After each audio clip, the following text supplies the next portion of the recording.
ሰላም ጤና ይስጥልኝ እንደምን ቆያችሁ ውድ አድማጮቻችን፣ ይህ ፋስ ስፖርት ቲዩብ ነው። ቼልሲን የተመለከቱ ወቅታዊና አዳዲስ መረጃዎችን አጠር አድርጌ የማቀርብላችሁ ይሆናል። እስከ መጨረሻው አብራችሁን ቆዩ። የ2026 የ2027 የእንግሊዝ ፕሪሚየር ሊግ ዕጣ ድልድል ይፋ ሆኗል። ቼልሲ የመጀመሪያውን ጨዋታ ከሜዳ ውጪ ከፉልሃም ጋር የሚያደርግ ይሆናል። አጠቃላይ የቼልሲ መርሃ ግብር ምን ይመስላል የሚለውን ጉዳይ እንመለከታለን። ቼልሲ ፉትቦል ክለብ በክረምቱ የዝውውር መስኮት በርካታ ተጫዋቾችን የመሸጥ ፍላጎት ቢኖረውም ዳሮ ኢሶጎንና ጊተንስን ግን በቼልሲ ቤት የማቆየት ፍላጎት እንዳለው ተነግሯል። ስለ ሁለቱ ተጫዋቾች የተሰማውን ዜና እንመለከታለን። ቼልሲ አዳዲስ ተጫዋቾችን ያስፈርም ዘንድ ለአዲሱ አሰልጣኝ ዣቪ አሎንሶ 300 ሚሊዮን ፓውንድ እንደመደበ ተገልጿል። ለመሆኑ ቼልሲ የመደበው 300 ሚሊዮን ፓውንድ በየት በኩል ያሉ ተጫዋቾችን ወደ ስታንፎርድ ብሪጅ የማምጣት እቅድ አለው የሚለውን ጉዳይ እንመለከታለን። ሌሎች ቼልሲን የተመለከቱ አጫጭር መረጃዎችን እንደየቅደም ተከተላቸው የማቀርብላችሁ ይሆናል። እስከ መጨረሻው አብራችሁን ቆዩ። የእንግሊዝ ፕሪሚየር ሊግ የ2026 የ2027 አጠቃላይ መርሃ ግብር ይፋ ሆኗል። ቼልሲ የመጀመሪያውን ጨዋታ ከሜዳ ውጪ በለንደን ደርቢ ከፉልሃም ጋር የሚፋለም ይሆናል። አጠቃላይ እንግዲህ 20ዎቹም ክለቦች ከነማር ጋር ይደርሳቸዋል የሚለው ጉዳይ የእንግሊዝ ፕሪሚየር ሊግ የእግር ኳስ አስተዳዳሪ አካል ይፋ አድርጓል። የእንግሊዝ ፕሪሚየር ሊግ የ2027 የ2028 የውድድር ዓመት በኦገስት ማለትም በእኛ ወር አቆጣጠር ነሐሴ ላይ የሚጀምር ሲሆን ቼልሲ የመጀመሪያውን ጨዋታ ቅድም እንዳልኳችሁ ከሜዳ ውጪ ከፉልሃም ጋር የሚፋለም ይሆናል። በዛው በኦገስት ወር ማለት ነው። ቼልሲ በሜዳው ከብራይተን ጋር የሚፋለም ይሆናል። መስከረም ላይ ያለውን የቼልሲ መርሃ ግብር ስንመለከት ቼልሲ ከሜዳ ውጪ ከአርሰናል ጋር በሶስተኛው የፕሪሚየር ሊግ ጨዋታ የሚፋለም ይሆናል። በሜዳው ከዛ በኋላ ከሆል ሲቲ ጋር ይፋለማል። ቀጥሎ ከብሬንትፎርድ ጋር ከሜዳ ውጪ የሚፋለም ይሆናል። ይሄ ቼልሲ በመስከረም ወር የሚያደርገው የፕሪሚየር ሊግ መርሃ ግብር ነው። የኦክቶበርን ስንመለከት ቼልሲ የጥቅምት ወር ማለቴ ነው ስንመለከት ቼልሲ ከበርንማውዝ ጋር በሜዳው የሚያደርግ ይሆናል። እንደዚሁም ከዛ በኋላ ከኤቨርተን ጋር ከሜዳ ውጪ ያደርጋል። ከቶትንሃም ሆስፐር ጋር በሜዳው ይፋለማል። ከማንቸስተር ዩናይትድ ጋር እንደዚሁ ቼልሲ በሜዳው የሚፋለም ይሆናል። እንደዚህ ያለ አጠቃላይ ቼልሲ የሚያደርጋቸው 38ቱም ጨዋታዎች የእንግሊዝ ፕሪሚየር ሊግ አስተዳዳሪ አካል ይፋ አድርጓል። ቼልሲ በሜይ ወር ማለትም በግንቦት ወር የእንግሊዝ ፕሪሚየር ሊግ የሚጠናቀቅ በመሆኑ በግንቦት ወር የሚያደርጋቸውን የመጨረሻዎቹን 5 ጨዋታዎችን ስንመለከት ከሊቨርፑል ጋር በሜዳ ውጪ የሚፋለም ይሆናል። ከቶትንሃም ጋር እንደዚሁ ቼልሲ ከሜዳ ውጪ ይፋለማል። ከዛ በኋላ ከኤቨርተን በሜዳው ጋር ይፋለማል። ከበርንማውዝ ጋር ከሜዳ ውጪ የሚጫወት ይሆናል። ቼልሲ የመጨረሻውን ጨዋታ ከብሬንትፎርድ ጋር በሜዳው ስታንፎርድ ብሪጅ የሚያደርግ ይሆናል ማለት ነው። ቼልሲ ተሳክቶለት የእንግሊዝ ፕሪሚየር ሊግ ዋንጫን የሚያነሳ ከሆነ በሜዳው የመጨረሻውን ጨዋታ ያደርግና ዋንጫውን በሜዳው የማንሳት እድል ይኖረዋል ማለት ነው። በእርግጥ ዋንጫ የሚያነሱ ቡድኖች ከሜዳቸው ውጪ ሲያደርጉና እንደዚሁም በሜዳቸው ዋንጫ ሲያነሱ አንድ አይደለም።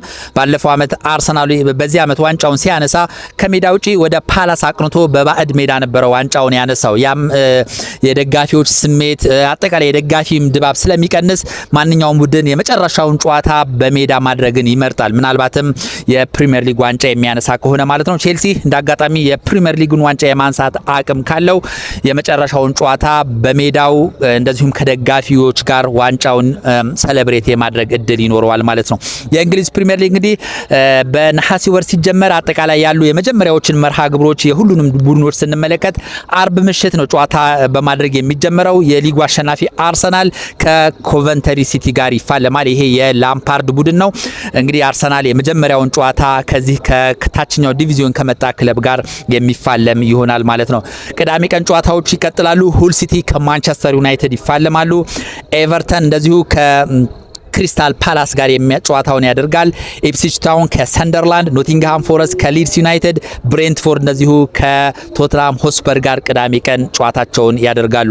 ወደ እሁድ ስንሄድ ብራይተን ከአስቶን ቪላ ጋር እንደዚሁ ጨዋታቸውን ያደርጋሉ። ማንቸስተር ሲቲ ከበርንማውዝ እንደዚሁም ኒውካስትል ዩናይትድ ከሊቨርፑል እሁድ። እነዚህ የእሁድ መርሃ ግብሮች ናቸው።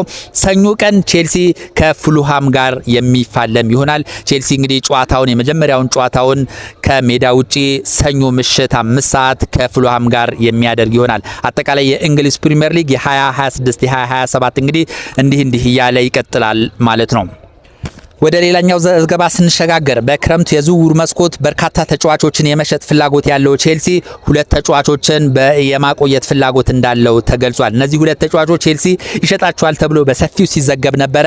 ነገር ግን አሁን ዘ አትሌቲክን ጨምሮ ሌሎች ታማኝ ምንጮች እንደዘገቡት ከሆነ ቼልሲ ዳሪዮ ኢሶጎንና ጊተንስን በቼልሲ ቤት የማቆየት ፍላጎት እንዳለው ተገልጿል። ምንም እንኳን አሁን ላይ ገበያ ላይ ጥሩ ተጫዋቾችን ቼልሲ እያገኘ ባለመሆኑ እነዚህን ሁለት ተጫዋቾች በቼልሲ ቤት በማቆየት በሚቀጥሉ ዓመት በቼልሲ ቤት የመጫወት እድል ሊሰጣቸው ይችላል ተብሏል። ዳሪዮ ኢሶጎ መሀል ላይ ከካይሴዶ እንደዚሁም ከኢንዞ ፈርናንዴዝ ጋር ሲጣመር የምናስተውለው ነው። ነገር ግን አሁን ላይ ኢንዞ ፈርናንዴዝ ቼልሲን የሚለቅ መሆኑን ተከትሎ ቼልሲዎች በቼልሲ ቤት እንዲቆይ ፍላጎት አሳይተዋል። ጊተንስም እንደዚሁ በቼልሲ ቤት ይቆያል፣ ወደ ሌላ ክለብ ሊያመራ ይችላል የሚሉ ዘገባዎች በሰፊው ሲዘገቡ ነበረ። ነገር ግን እንደዚሁ በአሎንሶ ስር ጊተንስም በቼልሲ ቤት ሊቆይ እንደሚችል ተነግሯል። ዳሪዮ ኢሶጎና ጊተንስ በቼልሲ ቤት በአሎንሶ ይፈለጋሉ የሚለው በዛሬው ዕለት በቼልሲ ቤት ከተሰሙ ዜናዎች መካከል ይጠቀሳል። ወደ ሌላኛው ዘገባ ስንሸጋገር ቼልሲ ዣቪ አሎንሶ አዳዲስ ተጫዋቾችን ያስፈርም ዘንድ የቼልሲ ባለቤቶች 300 ሚሊዮን ፓውንድ እንደመደቡለት ይፋ ሆኗል። ቼልሲ በዚህ በተመደበለት 300 ሚሊዮን ፓውንድ አንድ አጥቂን ማስፈረም ይፈልጋል። ዝም ብሎ አጥቂ አይደለም፣ ወርልድ ክላስ የሆነ ጨራሽ አጥቂ የማስፈረም ፍላጎት እንዳለው ተገልጿል። በዚህም እንግዲህ ቼልሲ በቀዳሚነት የሚፈልገው እነ ሮጀርስንና እንደዚሁም ኦስሜንን ነው። ሮጀርስ አርሰናል የመግባት ፍላጎት እንዳለው ይፋ ማድረጉን ተከትሎ ቼልሲ ሀሳቡን በመቀየር ኦስሜን ላይ ትኩረት እንደሚያደርግ ተገልጿል። እንደዚሁም የነዚህ ሁለት አጥቂዎች ጉዳይ የማይሳካ ከሆነ ምናልባትም ራሽፎርድን ለማስፈረም እንቅስቃሴ ያደርጋል ተብሎ ይጠበቃል፣ በውሰት ማለት ነው። እንደዚሁም አንድ ምርጥ ተከላካይ የማስፈረም ፍላጎት አለው። ቼልሲ የተከላካይ ክፍሉን ለማጠንከር በጣም ጠንካራ የሆነ በአውሮፓ የሚታወቅ ተከላካይ ለማስፈረም እንዳቀደ ተገልጿል። ሌላው የግራ መስመር ተመላላሽም የማስፈረም ፍላጎት አለው ተብሏል። ምክንያቱም የቼልሲ ወሳኙ ተጫዋች ማርኮ ኩኩሪያ ቼልሲን መልቀቁን ተከትሎ በቦታው ሁነኛ ተጫዋች የለም። ስለዚህ ቼልሲ አንድ ሁነኛ የግራ መስመር ተመላላሽ ተጫዋች የማስፈረም ፍላጎት እንዳለው ተገልጿል። ሌላው እንደዚሁ አንድ የመሃል ላይ አንድ ተጫዋች የማስፈረም ፍላጎት አለው ተብሏል። ምክንያቱም ዣቪ አሎንሶ ቼልሲን መልቀቁን ተከትሎ ኢንዞ ፈርናንዴዝ ቼልሲን መልቀቁን ተከትሎ እንግዲህ አንድ ሁነኛ የሱን ምትክ ወደ ስታንፎርድ ብሪጅ ማምጣት ይፈልጋል። ስለዚህ አንድ ሁነኛ የመሃል ክፍል ተጫዋች ቼልሲ ያስፈርማል ተብሎ ይጠበቃል። እንግዲህ ዣቪ አሎንሶ በተመደበለት 300 ሚሊዮን ፓውንድ ወሳኝ ተጫዋቾችን ወደ ስታንፎርድ ብሪጅ ያመጣል ተብሎ ይጠበቃል። እንግዲህ የቼልሲው የመሃል ክፍል ተጫዋች የሆነው ኢንዞ ፈርናንዴዝ እንግዲህ ቼልሲን በመልቀቅ ሪያል ማድሪድን ይቀላቀላል ተብሎ ይጠበቃል። በሱ ፋንታም ቼልሲ ሌላ አዲስ ተጫዋች ያስፈርማል ተብሎ ይጠበቃል። ምንም እንኳ ባርኮ እሱን ይተካል ተብሎ ቢታሰብም ሌላ እንደዚሁ እሱን ሊተካ የሚችል ተጫዋችም ወደ ስታንፎርድ ብሪጅ ያመጣል ተብሎ ይጠበቃል። በአጠቃላይ 300 ሚሊዮን ፓውንድ በዚህ ዓመት የተመደበ በጀት ነው። ቼልሲን በተመለከተ የሰሙ ዋና ዋና መረጃዎች እነዚህ ናቸው። ስለነበረን ቆይታ እጅግ አድርጌ ያመሰግናለሁ። መልካም ጊዜ